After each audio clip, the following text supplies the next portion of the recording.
Hello everyone, क्या हाल चाल। Welcome to my channel.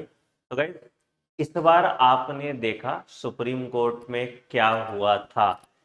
उन्होंने बोला कि भले ही एनसीईआरटी कोई चीज सही बताती हो बट फैक्चुअली वो गलत है, तो हम सही चीज को ज्यादा तवज्जो देंगे, जिसके कारण एक कंफ्यूजन का पूरा अंबार क्रिएट हो गया। तो हमने सोचा कि हर एनसीईआरटी के टॉपिक से जो भी कंट्रोवर्शियल एनसीईआरटी लाइन है और उससे सवाल आए हुए हैं पहले, उसका क्या आंसर दिया गया है एंड एक्चुअली उसका क्या आंसर होना चाहिए, क्या एक्सप्लेनेशन होना चाहिए, उस पर पूरी एक सीरीज बना रहे हैं, जिसका पार्ट 1 का लेक्चर ये है। आज का लेक्चर आप देखिए, जहां पे हम ओवरऑल बेसिक जो कुछ 15-17 गलतियां एनसीईआरटी बताती है उनको बताते हैं, और फिर आपको चैप्टर वाइज हम इसकी पूरी प्लेलिस्ट दे देंगे। तो अगर इस चैनल पे नए हो तो चैनल को सब्सक्राइब कर दो, और इस वीडियो पे बहुत तगड़ा रिस्पांस मिलना चाहिए क्योंकि बहुत रिसर्च की जरूरत होती है। तो शुरू करते हैं मैम। तो पहला टॉपिक जो लिविंग वर्ल्ड में है, बहुत सारा ये एडेड टॉपिक का पार्ट है आपका, व्हाट इज लिविंग का। पहला पॉइंट यहां कहता है, देखो कि isolated metabolic reaction outside the body of an organism performed in a test tube is neither living nor non living. एक पॉइंट यहां पे बोला, ठीक है।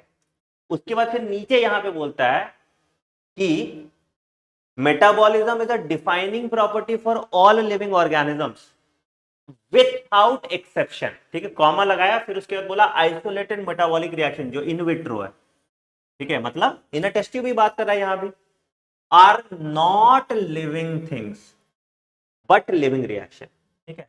अब अगर मैं सवाल ऐसे फ्रेम कर दूं कि isolated living reactions are living और non living and none of these, तो आंसर क्या हो जाएगा, नन ऑफ दीज। बट अगर मैंने बोला कि isolated metabolic reactions are living reaction, तो टिक मार दोगे। तो हमको ध्यान रखना है कि लिविंग रिएक्शन पे ध्यान रखना है और नॉट लिविंग थिंग पे ध्यान रखना है। तो इस पे ज्यादा फोकस आप रखिएगा, यहां पे ज्यादा क्लैरिटी आपको मिलता है, ठीक है। तो क्या isolated metabolic reaction living thing है? नहीं।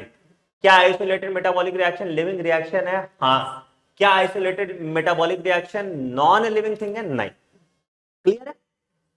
क्लियर है? तो ये चीज आपको ध्यान, मतलब आपको कुल मिला के सफिक्स पे यहाँ पे फोकस हाँ, करना पड़ेगा। एग्जैक्टली। अगर सफिक्स है थिंग्स और रिएक्शन, तो आपको देखना पड़ेगा रिएक्शन लिविंग होती है, थिंग और नॉट लिविंग होता है। और यहाँ पे नॉट पे ध्यान दे देना, यहाँ बिल्कुल। नॉट पे भी ध्यान देना, और ठीक अगर है। सफिक्स नहीं है तो नाइदर लिविंग नॉट, ठीक है, और इस पे स्टेटमेंट बेस्ड क्वेश्चन आया था और आएगा, जहां हम कंफ्यूजन करते हैं, तो एक चीज आपको ध्यान रखना है, ठीक है। चलिए, दूसरा सवाल यहां पे आता है, सेम जो कोमा पेशेंट के बारे में बात किया है, क्या कि ये ब्रेन डेड बोलते हैं इसको। तो यहां कंट्रोवर्सी है, ठीक है। अगर कोई इंसान ब्रेन डेड हो गया तो क्या हम उसको कभी रिवाइव कर सकते हैं? नहीं कर सकते। तो it can not be brain dead, ठीक है। और दूसरा फिर बोलता है कि are such patients who never come back to life living और नॉन लिविंग। तो अगर यहां बोल रहे हूं never come back to life, तो never come back to life है, मतलब ये ब्रेन डेड है। बट ऐसा कोमा पेशेंट जो वापस आ रहा है वो ब्रेन डेड नहीं हो सकता। अगर ब्रेन डेड होगा तो कभी रिकवर ही नहीं कर सकता ना। तो ये चीज आपको ध्यान में रखना, ये भी कंट्रोवर्शियल एनसीईआरटी लाइन है, ठीक है। बाकी यहाँ पे देख लीजिएगा कि कोमा पेशेंट अगर कोमा में है तो क्या कॉन्शियसनेस शो कर रहा है? नहीं कर रहा। अगर वो वापस बैक टू लाइफ आ गया तो क्या कॉन्शियसनेस शो कर रहा है? हाँ कर रहा है। कभी लाइफ में नहीं आया तो क्या कॉन्शियसनेस शो कर रहा है? नहीं कर रहा। सिंपल सा चीज है ना। तो ये क्लियर आपको रखना है। कुल मिला के फैक्ट पे फोकस करना पड़ेगा, क्योंकि उससे ही एनटीए सही मानेगा। ठीक है। तो व्हाट इज लिविंग से दो कंट्रोवर्सी मैंने निकाल के दे दी आपको, ठीक है। अब देखिए यहाँ पे मैडम का डिपार्टमेंट में बताइए। हाँ, तो ये एनिमल किंगडम में अगर आप नोटिस करोगे तो स्टार्टिंग में जहां बेसिस ऑफ क्लासिफिकेशन आपको दिया हुआ है, उसमें पहला टॉपिक आता है लेवल ऑफ ऑर्गेनाइजेशन, जिसमें हम पढ़ते हैं सेल है, सेल ने मिलकर टिश्यू बनाया, टिश्यू ने मिलकर ऑर्गन बनाया, ऑर्गन से ऑर्गन सिस्टम बना, ऑर्गन सिस्टम से ऑर्गेनिज्म बना। सेल्यूलर लेवल में आप पढ़ते हो पोरीफेरा, कोई कंफ्यूजन नहीं। टिश्यू लेवल में आप पढ़ते हो सिलेंट्रेटा, टीनोफोरा, कोई कंफ्यूजन नहीं। पहली बार टिश्यू से जुड़कर बना ऑर्गन, आप यहाँ पे रीड करना, लिखा हुआ है platyhelminthes and other higher phyla where tissue are group together to form organ. मतलब पहली बार ऑर्गन लेवल आता है, वो आता है प्लेटीहेल्मिन्थेस में। और जनरली बोला जाता है कि उसके बाद से थोड़ा हायर लेवल शो होता है, which is organ system level, ठीक है। बहुत सी बुक्स ऐसी हैं जो कि बोलती हैं कि पहली बार ऑर्गन सिस्टम लेवल किसी में आया था तो एस्केलमेंथिस में आया था, प्लेटीहेलमिन्थिस में ऑर्गन सिस्टम नहीं था। आप एनसीईआरटी के पहले पेज पे ये कंटेंट रीड करोगे तो वो भी ऑर्गन लेवल ही प्लेटीहेलमिन्थिस को देता है, लेकिन इसी चैप्टर के लास्ट पेज पे जाओगे तो उसने ऑर्गन प्लस ऑर्गन सिस्टम प्लेटीहेलमिन्थिस को दे दिया। तो अब कंफ्यूजन वाला क्वेश्चन मैं ये बना सकती हूँ कि अगर मैं आपको बोलूँ कि प्लेटीहेलमिन्थिस कौन सा लेवल ऑफ ऑर्गेनाइजेशन शो करता है और ऑप्शन में ऑर्गन भी है, ऑप्शन में ऑर्गन सिस्टम भी है, ऑप्शन में बोथ भी है, तब आप क्या करोगे? अब तब आप प्रायोरिटी टेबल को दोगे। रीजन बीइंग, एक ऐसा कंट्रोवर्शियल क्वेश्चन आपके पीवाईक्यू में आ चुका है, वो बायोलॉजिकल क्लासिफिकेशन से आया था, जिसमें ये पूछा गया था कि आरएच विटेकर का क्या बेसिस था जिसके बेसिस पर उन्होंने 5 किंगडम क्लासिफिकेशन दिया। अब वहां पर एक ऑप्शन था mode of reproduction. Mode of reproduction लिखा हुआ है बकायदा कंटेंट में, पर उसको आंसर नहीं माना था। उन्होंने प्रायोरिटी उस चीज को दी थी जो टेबल में बना हुआ था। तो इससे हमें एक चीज समझ में आती है कि एनटीए टेबल्स और डायग्राम्स में लिखे हुए डेटा को ज्यादा मान्यता देता है। तो अगर मुझसे बोला जाए कि क्या प्लेटीहेलमिन्थिस में ऑर्गन सिस्टम आ गया था, तो इवन दो मुझे कंटेंट में नहीं बताते, मैं इस टेबल को प्रायोरिटी देते हुए मानूंगी कि हाँ इसके अंदर ऑर्गन सिस्टम आ गया था। लेकिन मैं फिर से बता रही हूँ, अगर बोला जाए कि पहली बार ऑर्गन सिस्टम किस में आया था, तब इसको प्रायोरिटी मत देना, तब एस्केलमेंथिस को देना, क्योंकि जैसे सर ने बताया कि फैक्ट को वैल्यू दी जाएगी। इस बार आपको पता है, खास करके लास्ट 2 ईयर से जो फैक्चुअली करेक्ट है उसे ही एनसीईआरटी मानती है। और मैं फैक्चुअली आपको बताऊं तो सच में ऑर्गन सिस्टम पहली बार एस्केलमेंथिस में ही आया था। तो द कंक्लूजन इज, अगर आपको बोला जाए प्लेटीहेलमिन्थिस में कौन सा लेवल ऑफ ऑर्गेनाइजेशन, तो बोथ। लेकिन अगर आपसे बोला जाए for the first time organ system किस में आया था, तो प्लीज प्रायोरिटी किसको देना? एस्केलमेंथिस। ठीक है, कंफ्यूजन और क्लियर? प्लेटीहेलमिन्थिस में अगर दोनों ऑप्शन है, ऑर्गन और ऑर्गन सिस्टम दोनों है और बोथ है ऑप्शन, तो बोथ मार्क कर देना। अगर ऑर्गन और ऑर्गन सिस्टम है और उसके बाद फिर बोथ नहीं है तो ऑर्गन मार्क कर देना। बस। ठीक है, तो ये क्लियर हो गया आपका प्लेटीहेलमिन्थिस वाला। अगला, हाँ अच्छा, अगला बेटा देखो क्या है, ये वाला सवाल तो अभी 2022 का ये जिसमें बहुत बवाल मचा था। क्या बोला भैया? तो यहाँ क्या बोल रहा है कि after spermiogenesis sperm heads become embedded in the Sertoli cells and are finally released from the seminiferous tubule by the process called spermation। अब ठीक है, क्या बोला? From the seminiferous tubule. समझो क्या होता है। सेमनीफेरस ट्यूब्यूल का 2 पार्ट था, एक था मेल जर्म सेल और दूसरा पार्ट था इसका सर्टोली सेल। ठीक है, अब क्या बोल रहा है, सर्टोली सेल में स्पर्म का हेड एम्बेडेड है। तो सर्टोली सेल कहां पाया जाता है? मान लो ये सेमनीफेरस ट्यूब्यूल है, तो पहले सर्टोली सेल जो सिक्रीशन है या जो स्पर्मेटोजोआ को रिलीज कहां करेगा? रिलीज करेगा पहले तो सेमनीफेरस ट्यूब्यूल के ल्यूमेन में। तो यहां जो ये फ्रॉम है पहले होना चाहिए it is into the lumen of, लिख लो, seminiferous tubule. And seminiferous tubule से भी रिलीज होता है, तो सेमनीफेरस ट्यूब्यूल से कहां जाता है? रेटे टेस्टिस में। तो जब रेटे टेस्टिस में जा रहा है सेमनीफेरस ट्यूब्यूल से, तो यहां क्या लगेगा? यहां फ्रॉम आएगा। तो देखो एनटीए ने भी आंसर इसमें इनटू माना था 2022 में भी। The release of sperms into the seminiferous tubule is called spermiation. तो है ना सही, पहले इनटू हुआ फिर वहां से फ्रॉम हुआ। तो दोनों ये स्टेटमेंट तुम्हारा एनटीए ने आंसर बी माना था। बोथ स्टेटमेंट 1 और 2 इज करेक्ट। ध्यान रखना है इसका। मतलब ठीक है, 2022 में पहली बार सर आगाज हो गया था हाँ, कि फैक्ट को सही मानने लग गए थे। एग्जैक्टली तो इसको ध्यान रखना है। ठीक है, तो क्या हुआ भैया, अगर पूछ रहा है रेटे टेस्टिस में जा रहा है तो फ्रॉम द सेमनीफेरस ट्यूब्यूल जा रहा है। अगर सर्टोली सेल से निकल रहा है तो it is into the lumen of seminiferous tubule. ये क्लियर कर लेना बेटा, ये भी बहुत इंपॉर्टेंट है। ठीक है, फिर एक और चीज यहां पे देखोगे, अब यहां पे बोलता है कि relaxin, a hormone called relaxin is also secreted by the ovary. ठीक है, अब यहां पे according to your NCERT it is secreted by placenta also and it is secreted by ovary also. तो ये ध्यान रखना, ये क्लियरली नहीं मेंशन्ड है कि ये दोनों जगह से सिक्रीट होता है। तो अगर आपके पास प्लेसेंटा और ओवरी दोनों का ऑप्शन हो और बोथ का ऑप्शन नहीं हो तो आप ओवरी मार्क करेंगे। अगर प्लेसेंटा और ओवरी और उसके बाद बोथ का ऑप्शन हो तो प्रायोरिटी 2 पे आप बोथ को मार्क करेंगे। ये भी चीज आपको ध्यान में रखना है। इस तरह के कंट्रोवर्शियल सवाल 4 नंबर लाते हैं और सबसे ज्यादा एंजाइटी देते हैं, जो बहुत डिफिकल्ट हो जाता है ना। और सर इनसे हम फैक्ट की बात कर ही रहे हैं, तो इनकेस ये क्वेश्चन आता है कि ओवरी में कौन रिलीज कर रहा है रिलैक्सिन, तो your corpus luteum, corpus luteum का रिलीज है, ठीक है। बिल्कुल, हाँ, ये भी पॉइंट इम्पोर्टेंट है। प्रायोरिटी पता होनी चाहिए बेटा, रटना मत, ऑप्शंस देख के सॉल्व करना। चलिए अगला था एक और पॉइंट यहाँ पे देखो बहुत इंपॉर्टेंट, क्या भाई प्रोलैक्टिन और प्रोजेस्टेरॉन में बहुत कंफ्यूजन होता है। क्या पहला देखो एनसीईआरटी कहती है कि prolactin regulates the growth of memory gland, पहला पॉइंट यहाँ देखो मेमोरी ग्लैंड का ग्रोथ लिखता है, ठीक है, and formation of,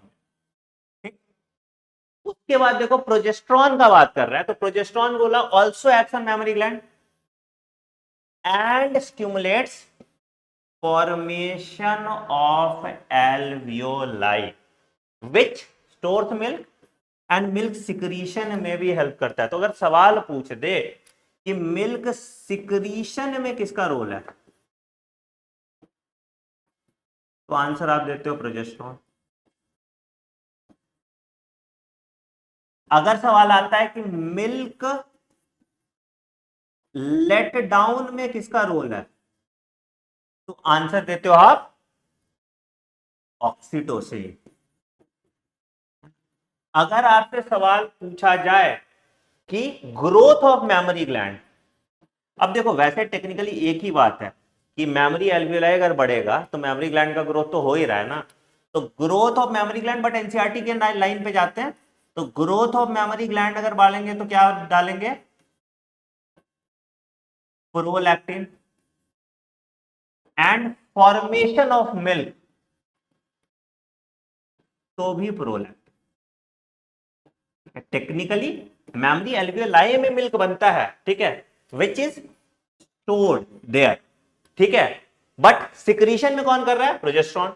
late down, growth, formation, ये सब चीज बेटा प्लीज ध्यान में रखिएगा और इसी सीक्वेंस में आपको याद करके रखिएगा, ये कंफ्यूजन आपका दूर कर देगा, ठीक है। ध्यान रखना, ये एनसीईआरटी की समरी में कुछ लिखा है, यहाँ कुछ लिखा है, हम एक एक एनसीईआरटी का लाइन इसीलिए खोज के आपके लिए ला रहे हैं ताकि आप इसको कर पाए, ठीक है। यहाँ सर इनको कीवर्ड में एल्वियोलाई लिख दीजिए, हाँ ताकि प्रोजेस्टेरॉन को मैच करना हो कभी, बिल्कुल तो वो फॉर्मेशन ऑफ एल्वियोलाई, बिल्कुल हाँ, ये वाला लाइन भी ऐड करते हैं, फॉर्मेशन ऑफ एल्वियोलाई, एल्वियोलाई, ध्यान रखना इसका, ठीक है। मिल्क का फॉर्मेशन तो प्रोलैक्टिन, एल्वियोलाई का फॉर्मेशन तो प्रोजेस्टेरॉन। और सर इसी पैराग्राफ में जस्ट इसके ऊपर ईस्ट्रोजन का भी काम लिखा हुआ है, तो ईस्ट्रोजन सेकेंडरी सेक्सुअल कैरेक्टर ला रहा है फीमेल में, तो वहां पर भी एनसीईआरटी लिखती है डेवलपमेंट ऑफ मेमोरी ग्लैंड।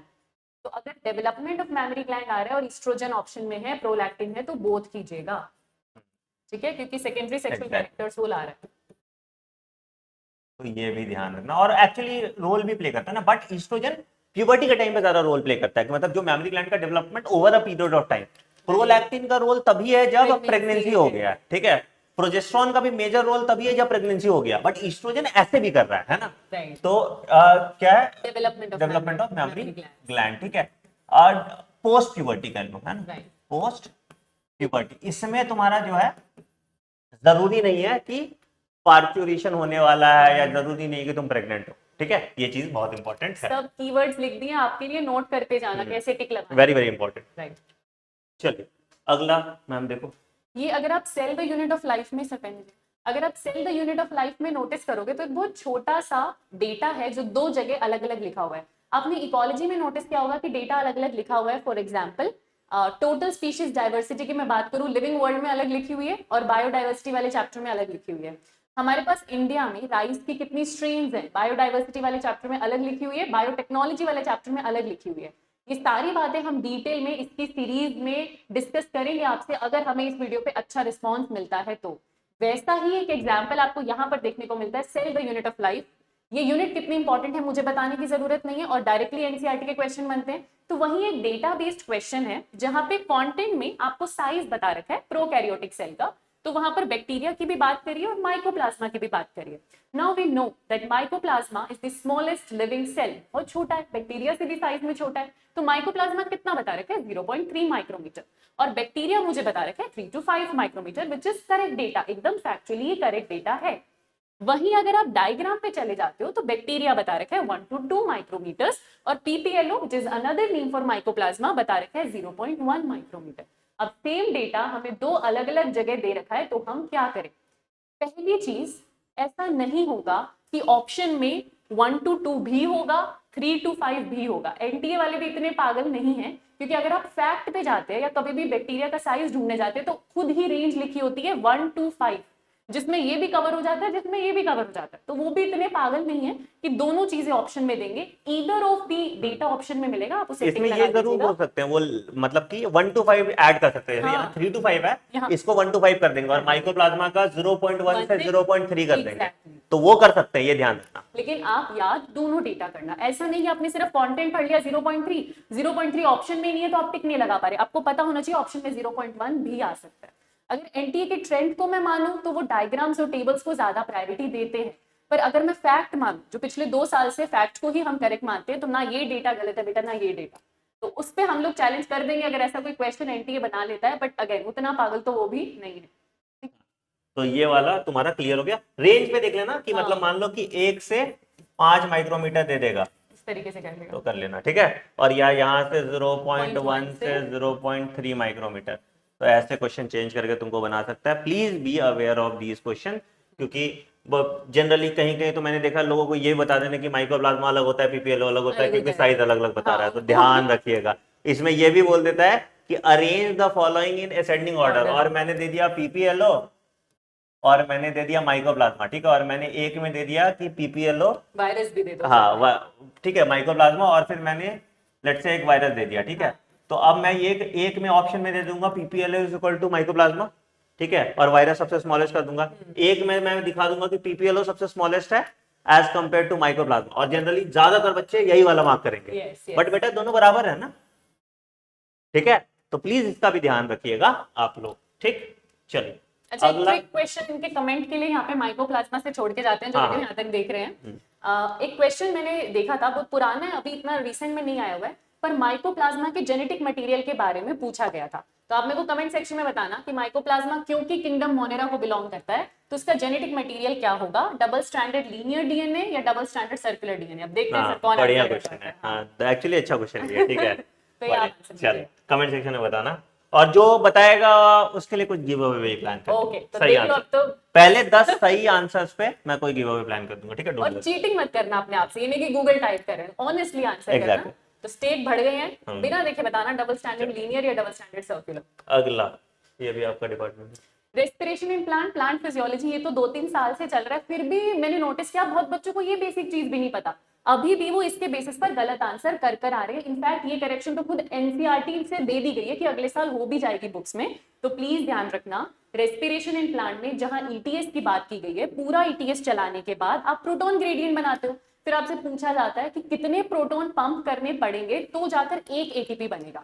तो उसके कंटेंट में लिखा हुआ है कि अगर आप 4 हाइड्रोजन आयन यानी कि 4 प्रोटॉन्स को पंप करते हो from intermembrane space to the lumen, जो मैट्रिक्स आपके माइटोकॉन्ड्रिया का, तो एक एटीपी बनता है, विच इज करेक्ट डेटा, यही करेक्ट डेटा है। पर एनसीईआरटी ने अभी तक अपना डायग्राम नहीं सुधारा है, डायग्राम इन्होंने अभी भी 2H+ लिखा है। अब है बहुत से महान बच्चे, ये 3 साल से चल रहा है ये एरर, हर टीचर बताता है, फिर भी जब क्वेश्चन आता है तो वो 2H+ पे टिक करके आते हैं।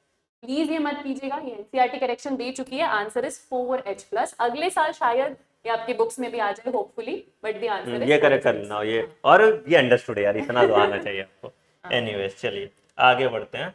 हाँ ये अच्छा एक और सवाल था, बहुत बढ़िया सवाल था। क्या है, देखो यार रिप्रोडक्टिव हेल्थ बहुत तगड़ा चैप्टर है। मैंने रिप्रोडक्टिव हेल्थ का 1 शॉट, जहां भी कंट्रोवर्शियल लाइन है सब पूरा एकदम ऑफलाइन क्लास, एकदम मजा आ जाएगा तुमको, नीचे डिस्क्रिप्शन में आप एक बार देख लीजिएगा। बहुत बहुत बढ़िया लेक्चर, मतलब मजा ही आ जाएगा तुमको, और वो भी 1 घंटा 20 मिनट में, ठीक है। तुमको पूरा आर्ट समझ में आ जाएगा, पूरा कहाँ ओव्यूलेशन होता है, कहाँ क्या प्रिवेंट होता है, सब समझ में आ जाएगा, ठीक है। तो यहाँ देखो एक पॉइंट यहाँ पे था, क्या लिखा था, एडमिनिस्ट्रेशन ऑफ प्रोजेस्टेरॉन और प्रोजेस्ट्रोजन ईस्ट्रोजन कॉम्बिनेशन और IUD within 72 hours of coitus have been found as an emergency contraceptive। अब सवाल है कि आईयूडी कैसे इमरजेंसी कॉन्ट्रासेप्टिव है। तो देखो बेटा क्या होता है कि अगर सिंपल सा चीज कि अगर हम आईयूडी विदिन 72 आवर्स कर देते हैं तो क्या हुआ, आईयूडी का आपको पता है कि आईयूडी प्रिवेंट्स इम्प्लांटेशन, तो भैया इट विल प्रिवेंट इम्प्लांटेशन, तो क्या बच्चा होने देगा, नहीं। तो क्या ये इमरजेंसी कॉन्ट्रासेप्टिव की तरह काम करेगा, बिल्कुल करेगा। तो ये स्टेटमेंट सही है, गलत नहीं है ये स्टेटमेंट, है ना, इस चीज को ध्यान रखना, ठीक है। अच्छा एक सवाल आता है कि ओरल कॉन्ट्रासेप्टिव पिल और आईयूडी में सबसे मेजर डिफरेंस क्या है। ओरल कॉन्ट्रासेप्टिव क्या होता है, इट प्रिवेंट्स, सबसे ज्यादा जो इंपॉर्टेंट है दैट इज ओव्यूलेशन, बाकी सब कुछ कराता है but principally it prevents ovulation. And IUD का सबसे इंपॉर्टेंट एस्पेक्ट क्या है, इट प्रिवेंट्स इम्प्लांटेशन और स्पर्म मोटिलिटी कम करता है ना। तो ये स्पर्म मोटिलिटी कम करता है और इम्प्लांटेशन कम करता है। प्लीज ध्यान रखिएगा इस चीज का, ये बड़ा इंपॉर्टेंट हो जाता है, ठीक है। तो ये वाला पॉइंट पे भी सवाल आया, वही तो स्टेटमेंट में सवाल आया भी है जिसको भर भर के तुम लोगों ने गलत किया है। क्योंकि इमरजेंसी कॉन्ट्रासेप्टिव में बच्चे के दिमाग में आता ही नहीं कि आईयूडी भी हो सकता हो सकता है। उनको प्रोजेस्टेरोन और एस्ट्रोजन का कॉम्बिनेशन याद रहता है, पर देखो छोटा सा ओवर करके आईयूडी लिखा हुआ है, ये एनसीईआरटी की लाइन है। हमने भी रिसेंटली रेजिडेंशियल की टेस्ट में डाला था, तो बच्चे हमारे पास आके कहाँ है मैम, ये तो एनसीईआरटी में है ही नहीं, ये मिस हो जाता है बेटा छोटा सा। और इसमें ये भी देख लेना, कोई भी आईयूडी, जरूरी नहीं कि हार्मोन रिलीजिंग आईयूडी होगा, लिप्स लूप के साथ भी यही होगा, कॉपर रिलीजिंग के साथ भी होगा और प्रोजेस्टेराइड के साथ भी होगा, ठीक है। तो please be aware of that also, very important. Sir का वन शॉट देखोगे तो लाइव रैगिंग रेजिडेंशियल के बच्चों की भी देख लोगे और चैप्टर हमेशा के लिए कंप्लीट हो जाएगा, एग्जैक्टली, ठीक है। तो अब ये देख लो भाई, ये देखो बायोडाइवर्सिटी एंड कंजर्वेशन में बेटा वैसे तो बहुत चीजें जो कंट्रोवर्शियल है, क्योंकि डेटा बहुत है और दो चैप्टर्स में अलग अलग लिखा हुआ है, लेकिन एक बेसिक चीज मैं आपको बताती हूँ, क्योंकि पाई चार्ट से ना क्वेश्चन आया हुआ है पीवाईक्यू में। तो अगर ये पाई चार्ट याद हो आपको, जो 3rd पेज पे है एनसीईआरटी के, तो डाइवर्सिटी बता रखी है। अब अगर आप इसको देखो तो खुद देख के मुझे बताओ, क्या आपको ये फंगस वाला हिस्सा ज्यादा बड़ा लग रहा है या आपको ये एंजियोस्पर्म वाला हिस्सा ज्यादा बड़ा लग रहा है? खुद देख के बताओ। थोड़ा सा भी अगर आप देखोगे तो एंजियोस्पर्म ज्यादा है ना, डाइवर्सिटी में एंजियोस्पर्म ज्यादा दिख रहा है। पर कोई भी क्वेश्चन आया हो पीवाईक्यू में, कभी भी क्वेश्चन आया हो पीवाईक्यू में, फंगस की ही डाइवर्सिटी को एनटीए ज्यादा मानती है as compare to that of angiosperm. पहला फैक्ट तो ये, आपसे कभी डाइवर्सिटी पूछी जाए तो हमारे पास ऑन अर्थ फंगस की डाइवर्सिटी एंजियोस्पर्म से ज्यादा है। पाई चार्ट मुझे नहीं पता ये क्यों नहीं करेक्ट कर रहे, पहली बात तो ये। दूसरा, आपने डेटा देखा होगा जहां पर लिखा हुआ है कि फंगस जो है जो आपकी वर्टिब्रेट्स है, जिसमें फिशेस, एम्फिबियन, रेप्टाइल, मैमल्स, उनको ऐड भी कर लो तो उनसे भी ज्यादा है। दूसरा डेटा जो मैं आपको बता रही हूँ कि फंगस की diversity is more then sum total of किस का, fishes, amphibians, reptiles and mammals. ये मैं रेजिडेंशियल पे बच्चों को एक ट्रिक से याद करवाती हूँ, फार्म।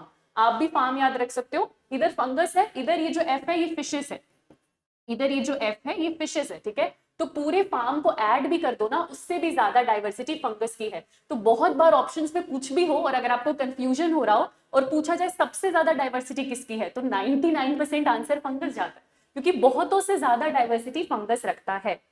तीसरी चीज, लास्ट चीज जो मैं आपको बता रही हूँ, ये पाई चार्ट रीड करने के लिए आप इसकी हेडिंग देखो, इस पे लिखा हुआ है प्लांट्स। इस पेज पे 3 पाई चार्ट बने हुए थे, एक प्लांट का बना हुआ था, एक इनवर्टिब्रेट का बना हुआ था और एक एनिमल्स का बना हुआ था, ठीक है। हेडिंग देखो प्लांट, और मुझे खुद बताओ प्लांट किंगडम में कहीं फंगस है? नहीं है ना, फंगस तो एक अलग किंगडम है अपने आप में, तो यहाँ पर लिखा हुआ है प्लांट। फिर क्वेश्चन इसमें क्या बहुत बढ़िया कंट्रोवर्शियल बन सकता है, ये पाई चार्ट देंगे और बोलेंगे कि इन प्लांट्स में से मैक्सिमम डाइवर्सिटी किसकी है। तो अगर ऐसा डायग्रामेटिक बेस्ड क्वेश्चन आता है तो आप फंगस को प्रायोरिटी देते हो, क्योंकि सामने वो पाई चार्ट देकर पूछ रहा है। अगर वो पाई चार्ट भी देता है आपको और प्लांट की जगह क्वेश्चन बहुत स्मार्टली प्लांट किंगडम लिख देता है कि प्लांट किंगडम में इस पाई चार्ट को देख के बताओ मैक्सिमम डाइवर्सिटी किसकी है, तो आप भी स्मार्टली आंसर करना, फंगस को काट देना, तब आंसर एंजियोस्पर्म देना। तो प्लीज मेक श्योर करना कि वो किंगडम लिख रहा है या सिर्फ पाई चार्ट देके पूछ रहा है कि look at this pie chart and tell कि सबसे ज्यादा डाइवर्सिटी किसकी है, तो ऑब्वियसली फंगस। लेकिन अगर वो पाई चार्ट देके प्लांट किंगडम लिख दे तो आंसर क्या दोगे, एंजियोस्पर्म। तो ऐसे ऐसे खेला जा सकता है। और ये भी सर बताते हैं कि अगर हम एनटी में होते तो हम ऐसी ऐसी चीजें पूछते हैं कि बच्चे आंसर। हमारे कैंपस में बायो के टेस्ट में यही होता है ना कि अगर कोई 360 लिया है तो हम उनको बहुत ज्यादा ट्रीट देते हैं, बट कोई लाया नहीं आज तक, किसी टेस्ट में किसी ने आज तक 360 नहीं लाया। एक -5 तो हुआ है। हाँ मतलब हाँ। तो कितना भी वो पढ़ लेते हैं, हम कुछ ऐसे टिकड़ों वाले क्वेश्चन देते हैं, तो in every test they have something to learn, ठीक है। तो बाकी तो ऐसे मुश्किल से 2-3 सवाल ही आते हैं, बट रैंक यही 2-3 सवाल डिसाइड करते हैं। दैट इज द डिफरेंस, जहां पे एक टीचर का भी रोल आ जाता है कि या तो आप एनसीईआरटी रगड़ के जो दुनिया बढ़ा रही है आपने पढ़ के सुना दिया, बट यहाँ पे अगर हम इस पे गौर करके क्वेश्चन वाला नहीं बताएंगे तो हमसे भी पूछे जाएगा तो हम भी यही गलती करेंगे, आपसे भी पूछा जाएगा तो आप भी सेम गलती करेंगे। और कितनी बार तुम एनसीईआरटी रिवाइज कर लो, तुम ये कभी सोचोगे ही नहीं। कितने बच्चे इस पॉइंट ऑफ व्यू से भी सोच सकते थे कि प्लांट किंगडम यहाँ पूछेगा, ये कमेंट सेक्शन में बताना। तो that is where the role of teachers comes to play. तुमको लगता है ये रटने वाला चैप्टर है, इसको तो ऐसे पढ़ लेंगे, ठीक है। अब इसमें SCA to the power Z वाला जो स्पीच एरिया रिलेशनशिप का ग्राफ है, ठीक है, बहुत ऐसी जगह है वहां पे जो रेक्टेंगुलर हाइपरबोला लिखा है, एक्चुअली क्यों लिखा है, उन सब चीजों पे बात करनी बहुत जरूरी है।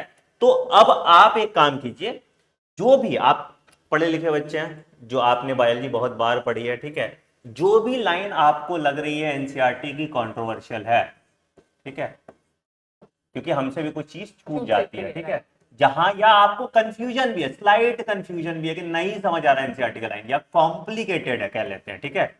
जैसे एक कोई प्रिंसिपल ऑफ इनहेरिटेंस में नहीं है वो इनहेरिटेंस वाला जो लाइन है, राइट, तो कॉम्प्लिकेटेड है कि जीन का एक्शन डोमिनेंस पे डिपेंड नहीं कर रहा है। ठीक है, तो भी आप कमेंट सेक्शन में मेंशन कीजिए, हम एक एक एनसीईआरटी लाइन को डिकोड करके कैसा सवाल आ सकता है निचोड़ के आपको बता देंगे। बाकी हम कोशिश कर रहे हैं कि यूनिट वाइज, ये तो डेमो था बेटा, हमने रैंडम आपको बहुत सारे चैप्टर्स में बताया। यूनिट वाइज हम पूरा डिटेल में ये सारे लाइंस को लेने वाले जो हमें दिख जाए, ठीक है, हो सकता है हमसे भी कुछ छूट जाए, तो आप भी कमेंट सेक्शन में मेंशन कीजिएगा। एंड प्लीज ये वीडियो ज्यादा से ज्यादा बच्चों तक शेयर कीजिए, क्योंकि ये क्लास में नहीं पढ़ाया जाता। आप कमेंट में खुद बताइएगा कितने लेक्चर्स आपने देखे होंगे, वन शॉट देखा होगा, यूट्यूब पे देखा होगा, कहीं देखा होगा, किसी भी टीचर का देखा होगा, बहुत फेमस टीचर्स होंगे, क्या आपको क्लास में ये चीजें बताई गई थी? अगर बताई गई थी तो बहुत सही जगह पढ़ रहे हो आप, और अगर नहीं बताई गई थी तो आपको इस पे ध्यान देना पड़ेगा।